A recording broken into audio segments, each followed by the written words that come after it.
We have just got some exclusive news regarding a brand new update coming to NBA Infinite, including new players and a brand new mode coming to the game. So in this video, I'm going to be going through all the stuff that they have released over on their Instagram and of course their Twitter regarding this new update. And we'll kick things off with the first post they made a couple of days ago with a basic silhouette of a player saying incoming big man. In the caption, they put the Rockets emoji and then it's time for liftoff. This big man is ready to utilize his footwork and score buckets and dish out assists with no look passes. Now of course the rocket emoji is a slight giveaway that this was going to be from the Houston Rockets, and a lot of people were speculating that it was going to be Alfred Sengun. Hopefully I'm saying that name right, and it looks to be the case. So he's going to be a new addition to the game coming later on. Then we had the next post, which was another silhouette with a new player saying former rookie of the year. In the caption it said the NBA is where the magic happens. Rookie of the year award winner, USA FIBA national team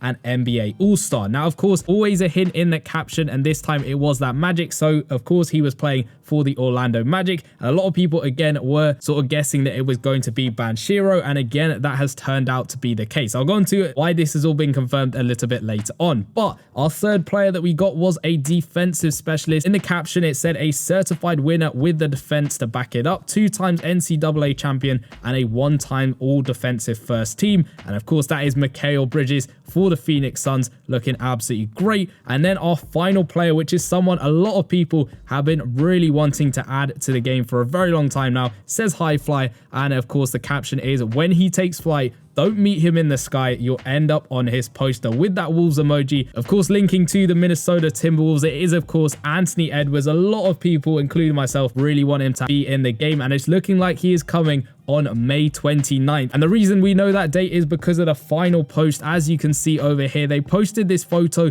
As you can see, all of the guys they have announced. So you've got Mikal Bridges, Banchero, you've also got that Anthony Edwards, and then Sengun there in the left-hand corner. Now there are 2 extra players on this with Wemby and of course Tyrese Halliburton. They are in the game at the moment, so they're not necessarily new players. However, they might lead to something else, which I'll go into in a second. As you can see, they added the caption to this, which is get ready to climb the leaderboard. The champion chase update drops soon, including a new mode, Hoop Hustle, new feature power-up, and 7 new player cards, as well as lots more. Your race to the top starts May the 29th. So the update is going to be coming on May the 29th, it looks like, which isn't that far away at all. That's only in a few days. In fact, it is next Wednesday, which means we should be getting all of these updates very soon indeed. The new update, Hoop Hustle, I have no idea what that is going to be. We haven't got any extra information regarding that. It could be anything, to be honest with you. There's not really a lot you can take from the words Hoop Hustle, and maybe it could be an offline mode, maybe against the AI or something like that. I have no idea with what that could be. The new feature power up, again,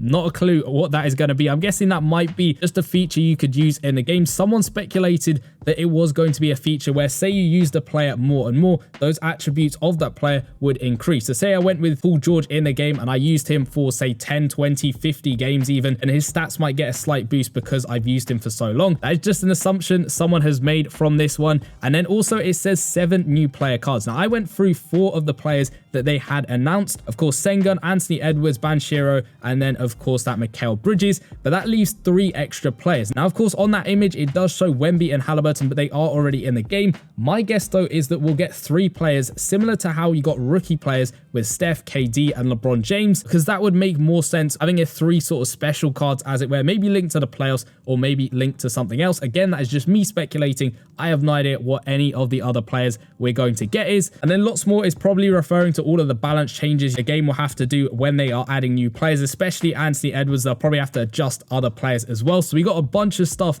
that is coming to the game. It's called the Champion Chase update, of course, relating to the NBA Finals. And because there's a load of summer theme going on with all of this stuff, we might get a summer court potentially. I don't really know whether we actually will. I think in the dev Q&A a long while back, they did sort of hint at a summer court or something like that. So maybe that is something that we will get in this new update. But there is a lot to find out when this update actually drops on May the 29th. Of course, I'm part of the Courtside Creator program, so potentially I might be able to to get some early access to that. If I do get that, I will definitely be making a video on that, so make sure you stay tuned for that. But it's good to see that they are adding some more players to the game. I feel like the game has been lacking a lot in terms of new events and new promos and all of that stuff. So the new addition to players hopefully means that they're going to start adding more players more regularly back to the game. And that's kind of the reason why I went back to NBA Live Mobile with all of their promos and all of that stuff, which was kind of lacking on NBA Infinite. And that is a large part of mobile basketball games in general. And if you want to go find out exactly what I think about NBA Live Mobile and NBA Infinite in terms of which game is actually better,